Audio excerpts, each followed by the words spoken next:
I said, by the time I'm 30, I'm going to marry. So I was going to use my 20s to live like a vagabond. God forgive me. Anyway, you're forgiving me. So I was going to use my 20s to do anyhow. And then when I was about 28, 29, I would find the person that I wanted to settle down with. And at 30, I would marry. I would use 2 years to enjoy with my wife. Then I'll have children, and then we keep it moving. But God had other plans. Anyway, so I realized, I was 30, I was 31, I was 32, and I was still just living really crazy, really reckless. And so I started thinking, okay, this is not the plan. I said I was going to do this by 30, and now I'm 32, 33. It's time to, to fix up. And so at the time, I found somebody that I really got along with very well. We worked well together. We'd had like a casual relationship for a while, and I said, okay, this is the person. I'm going to just make this work, And so I was taking steps, and for the first time, I actually took this person and introduced them to my family, introduced them to my parents, like, oh, this is the person I'm dating, and and so on and so forth. And I just, for a few months, I just didn't really have peace. And we spoke during this series that God confirms his word, through his wisdom, and through his peace. Now, the first thing was I just didn't have peace. And then, over the course of a few months, I had 3 dreams specifically about this situation. And God told me in no unclear terms that if I went ahead with my plan, that not only would it bring disaster on myself, even the person that I was dragging with me, it wasn't going to work out for them. And, after I had the 3rd dream, I knew very clearly what God was saying to me. So I said, okay, let me go to a spiritual leader and say, hey, this is what I think God is saying. And I went to this spiritual leader who I trust. And I said, I had these dreams, and this is what God is saying. Do you know what the spiritual leader said to me? They said, actually, God told me months ago that this is not the person for you. But I know you are stubborn. So I went to God and said, please, your son, go and tell him yourself. Because if I go and tell Banky this, he will marry the girl next week just to prove a point that nobody can tell him what to do. So at this point, I knew what God was saying. So I kind of ended that relationship. And, for the next year or 2, I was just focusing on work, focusing on trying to be a better person, focusing on just trying to develop and fix my life. And I started going to church very regularly. I started going to TPH. Shout out to people that are here from the Dome. And, so I'm hearing PT preach, and it's building my faith. And, I'm just trying to be a better person, a better child of God. And I had directed a TV commercial for a company, and they were doing a launch event at Oriental Hotel. And I was doing an interview on the red carpet. And I just, I'm talking into the camera like this. And then I just saw the most beautiful sight I'd ever seen in my life. Just walking by me. When you're talking and you're just like,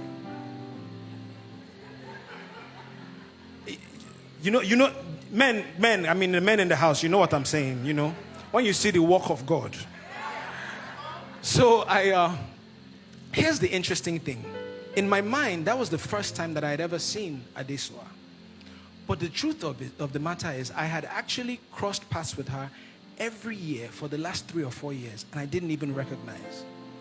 Sometimes you are praying for something, but God won't give you the answer because you are not ready to handle it. So I had actually crossed paths. She had even interviewed me on camera, and I didn't even nothing. But this very day, that's why you need to stay in a place of faith. Go to church, listen to the word of God. So this day I'm talking, and she come to the water brook. If you don't have anywhere to go, we'll take you here. So she walks by me, and I see her, and I said, oh wow, who is this? And then I saw the person that was working with her. This one is giving me the eye. Am I okay? Okay. So I saw the person that was working with her, who I had known from times past, and I said, hey, Isioma, who's this, who's this beautiful specimen, And Isioma said, oh, her name is Adesua. He told me she moved back from Jan. She's an actor. So I got her name, and as a sharp guy, I went straight to Google. First Googled her, read every interview, read all the things. Okay, who is she? What's she about? Now, I had never seen her act in a movie. I'd never seen any of her films at the time. But I could tell from her interviews just the kind of person that she was. Not only was she beautiful, she was intelligent, she was smart, she was grounded, she was balanced. I mean, look at the work of God. And so I knew that I was interested. In fact, I actually called my best friend, Tunde, and I said, hey, I found my next girlfriend. You know, as a man of faith, you have to speak things into existence. So the next thing I did was I went to her Instagram and I just started scrolling. And I was, you know, when you're doing the Instagram research, don't act like I'm the only one that has ever done this. So I'm scrolling, back. You can't even check the ones now after they're packaged and said, you have to go back to the beginning. So I scrolled all the way back and I saw a post where she was sitting with like 3 friends and they were sitting on the floor singing worship songs. And it was so refreshing to me to find somebody in entertainment who was proud of their faith and proud of their relationship with God, that they're just sitting here singing and praising God right there on their Instagram. I said, okay, maybe we have something here. So I slid into her DM, as we do. And this morning when I was preparing, I actually scrolled back like, how many years now of DMs? Yes. And I found the DM that I sent and I said, hi. So we haven't officially been introduced, but I saw you at the launch the other day and I've decided that I'm going to be your biggest fan. I'm Banky. Can we please be friends? Appreciate me. When you shoot your shot, you have to do it with strategy. And then Adesua said this. LOL, hi Banky, I'm Adesua. This is both sweet and funny. It has always been a dream of mine to have a superstar as my biggest fan. LOL, friends, why not? I can do friendship. Gentlemen in the audience, take wisdom from what I'm saying. He who has ears to hear. God bless you. Now, I didn't know this at the time, but she was kind of coming out of a relationship. You know, when you're in that place where you are single, but you're in a relationship, but you are single, but you're in a relationship, and today you are broken up, tomorrow you're fighting. She was in this gray area space. And one thing, if you know Adesua, you know that she loves hard. So if Adesua loves you, you can kiss somebody, she will still love you. Like, that's just the way she is. And I found out, and that's one of my favorite things about Adesua, is as beautiful as she is in the face, her heart is even more beautiful than that. So I deduced, as we started talking, that she was still kind of one leg in, one leg out, trying to figure out what was happening with this relationship. But my approach, I said, can we be friends? I didn't say that you want, just friends, friend zone. I willingly put myself in the friend zone. But the interesting thing is that, when God starts to work, right? So we became friends, and then we quickly became the best of friends. We would talk every day for hours, like just talking. Now, we're not dating, because we were both semi-public faces. We can't even go out to a lot of places together so that, the Insta blogs and Linda Ikeji's of the world don't pieces your matter before you have even figured it out. So we couldn't even go out that much. So we would just spend every day talking. And we became close and tight and closer and tighter. And I got to know her. She got to know me. We would talk about our lives, our dreams, our families, our backgrounds. She quickly became the most important person that I needed to speak to. Like, I needed to speak to her like I needed air every day. If I didn't speak to her that day, it wasn't right. And I can actually confidently tell you that from that first day that she gave me her number in that DM till now, I've spoken to her every single day since that time. Now, this is happening. So we're becoming closer and tighter, and I'm like, how far with this old relationship? This is not, the destiny is standing in front of you. You are still saying that you are trying to turn a corner. Anyway. So I remember the first time I broached the conversation, and I said, we're so close, we're so tight, why don't we just, make this thing official? And she said, I'm not quite ready, and I'm still going through some things. And I said, okay, no problem. Friend zone is okay. Friend zone, no sure you. I'm fine, don't worry. We're okay, I'll be here for you. And so we continued getting this process, and I actually honestly think, well, I'll come back to that. So we're becoming closer and tighter and closer and tighter, right? And then in January 2016, I needed to shoot a video for a little song called Made For You. Anybody remember that song? Okay, so the interesting thing about that song is I actually wrote the song about a minute and a half into it, and then I couldn't finish the song prior to meeting this young woman, because the song, I knew the song was very deep. So I had written the chorus and a little bit of the first verse, but then I just thought that, the rest of the words would come to me. But it was while I was now becoming closer and tighter with this lady that the rest of the words of the song just started coming. So I knew when it was time to shoot the video that it has to be with this person that inspired the song, right? So I called her manager and I booked her officially to appear in my video shoot, as in I paid booking fee, fly from Lagos to New York City, like full-on official booking, that you will not say that because you are my friend, I'm trying to take advantage of you. So I flew her into New York and we shot the Made For You video. And again, as a man of faith, anybody that remembers that video knows that in that video, the couple got engaged. Yeah? So she has not even agreed to date me. I'm already speaking it through my video that we are going to get engaged. And the greatest thing about, I'm going to have a moment of flesh here. The greatest thing about being the director of your own video is that when it's the kissing scene, you're the one that will say when to cut. So they say, record, I say, to the point, say, Banky, it's okay now. I said, but I shot the Made For You video with her in New York. And I planned to speak to her at the end of the video shoot, but she was so tired that I was like, let me let her rest, because she literally had just arrived, I think that morning or the night before. So I said, I'll broach this relationship conversation later. So I remember I was driving a rental car from New York back to DC, and I was speaking with her on the phone because she was waiting for her flight. And I said, that's how far now? Well, now you can see that we work well together. We're friends. You talk to me every day. That, what's up? So she goes, ask me again. I should ask her again. You can't tell a romantic man like me something like that. I should ask you again. I say, oh, okay, don't worry, I'm coming. Ladies and gentlemen, her birthday is February 22nd, next Saturday, actually. So I said, and I knew that in conversations with her, I knew that she'd always wanted to go to Zanzibar, Tanzania. Is that the right way? Thank you. So I said, okay, I'm going to plan this trip, and I'm going to take her to Zanzibar, and I'm going to, ask her in the most romantic way to be my girlfriend. So I called everybody around her. I told her manager, her sisters, that please, they should not book her for anything. They should keep her free. Tega is here. I'm sure Tega knows a lot of these details. Anyway, so after arranging this romantic, elaborate trip to Tanzania, Adesua gets booked for a movie shoot with the ex-boyfriend that I'm trying to steal her from. I'm telling you the truth. I'm not lying to you. So, this is time to fast and pray. You understand? So, so she's on set, and I just realized that on a day-to-day basis, something is not right in the atmosphere. Something is wrong. But I'm like, I just need to hold on till we get to Tanzania. Just hold on till we get to Tanzania. No problem. We'll get there.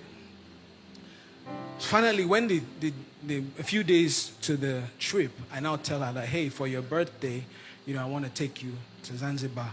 And you should have seen the sheer panic that took over her face. Because now she was really confused. She was struggling. She didn't want to go. She was nervous. And I don't spend money. You know how it is. Now She said, my mom is coming into town. I can't go. I said, give me your mother's number. I will ask your mother myself. Don't worry. And I think it's important to say this. We had, in our conversations, we had decided that we were going to do things the God way, right? So when I spoke to her mom, I said, Ma, I'm not taking your daughter to Tanzania to have sex with her. I'm taking your daughter to Tanzania because I really care about her, and I really want to be with her, and I just want to get away, in a very respectful way, so that the mom too will know that I'm not just, a useless guy. Even though I have been a useless guy at certain times in my life, but God had changed that. Amen. So her mom said, hey, well, what if she's not ready for this relationship? What if she's not there yet? Because her mom obviously had been speaking to her. And I said, in life, I can live with trying and failing, but I can't live with not trying. And as a man, all you can do is see a goal, set a goal, and just try to reach it. And if you don't reach it, no problem. You take it on the chin and keep it moving. But at least you know that you gave it everything that you had.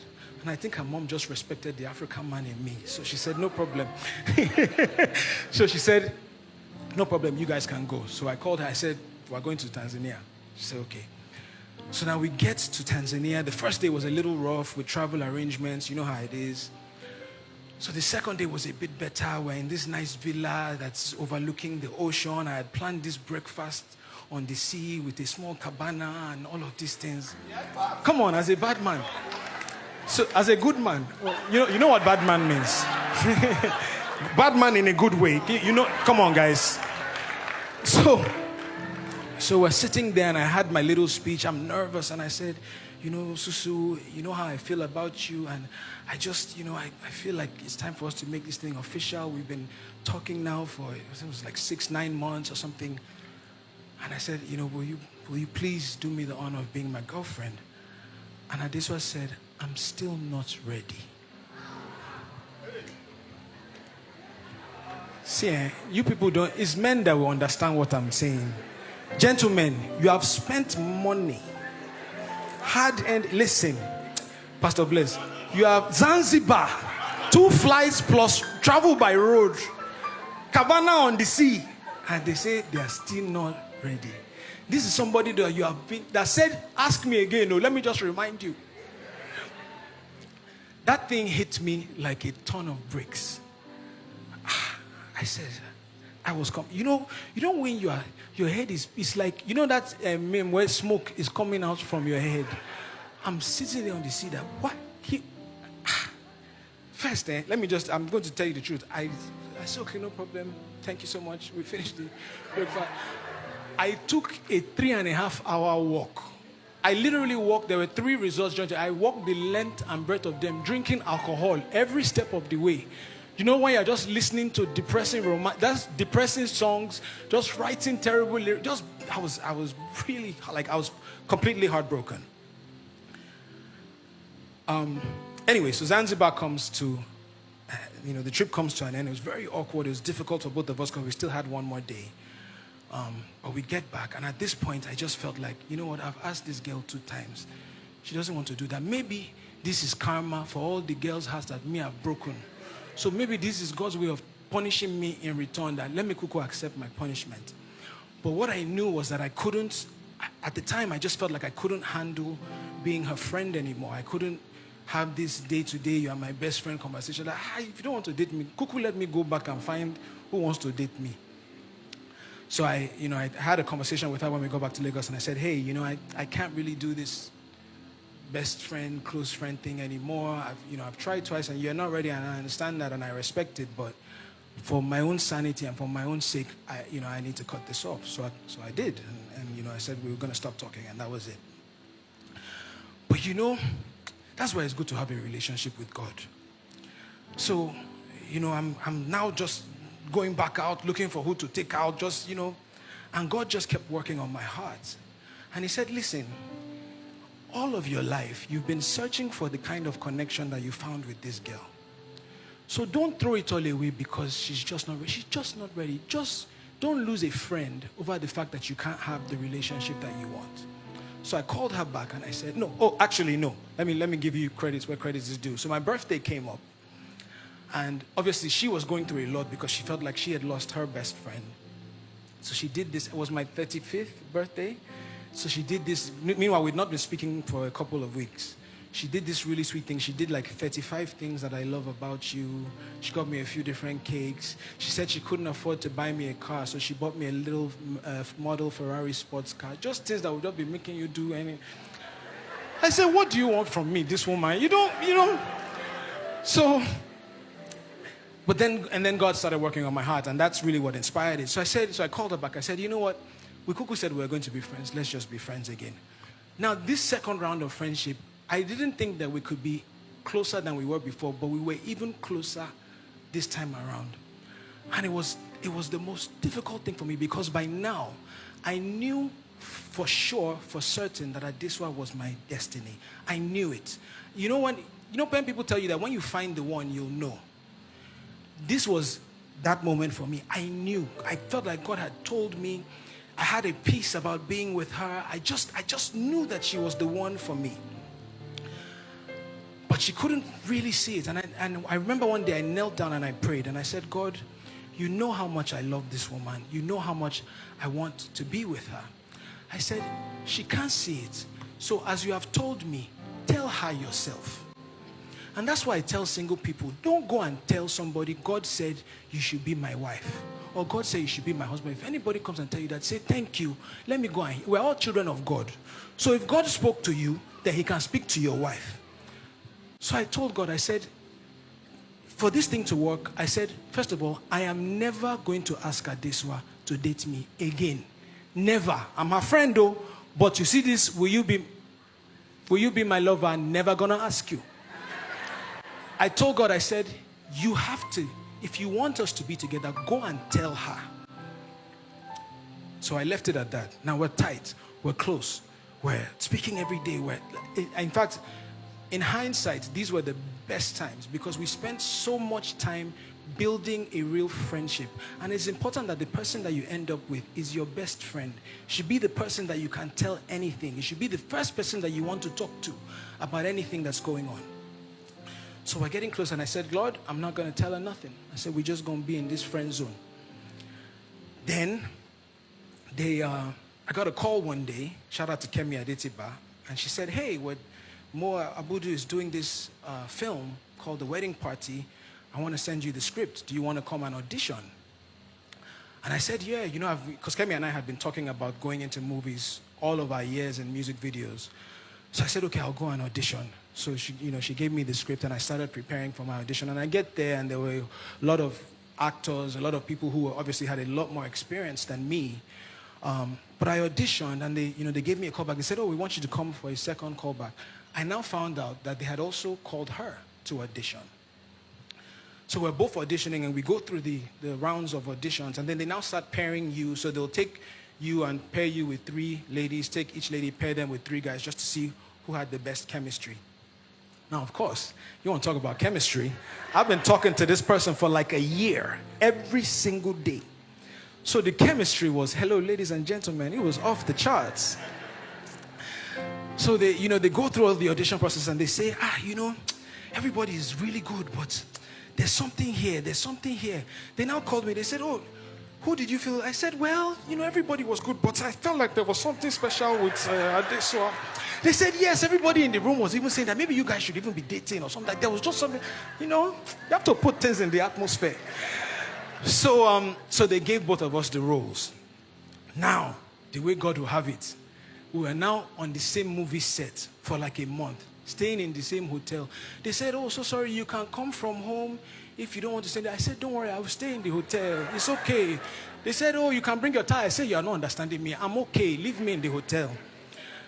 So while on the set of Wedding Party, we got even closer. The bond was even stronger. But remember, I had told God that I'm not going to ask again. And so I just remained there. And then shortly, maybe a couple months after we wrapped, one day, as is customary by now, we talk every day for hours. And one day, we're on the phone and she says, Banky, you know you're my husband, right? I said, sweetheart, I've known this for the longest time. I've just been waiting for you to catch up. I think that deserves another round of applause. That's the moment. That's the moment. So we said, okay, now pay attention to this. So we said, okay, fine. We now both know that we feel like we're each other's destinies.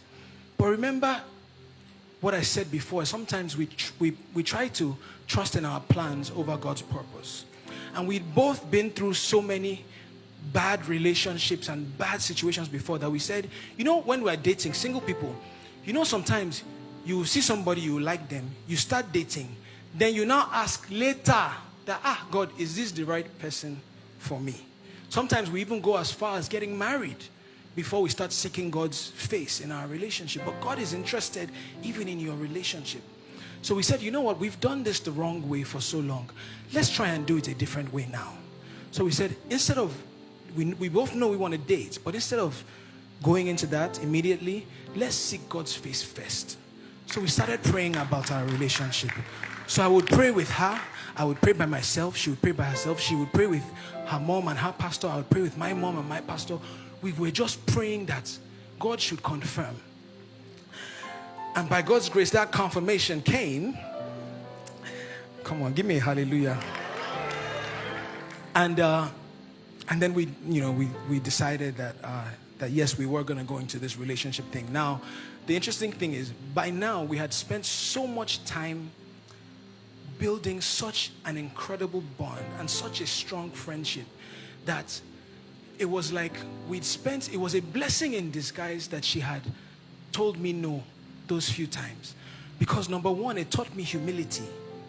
Because if I had just gotten it just like that, maybe I wouldn't have appreciated it. Do you understand?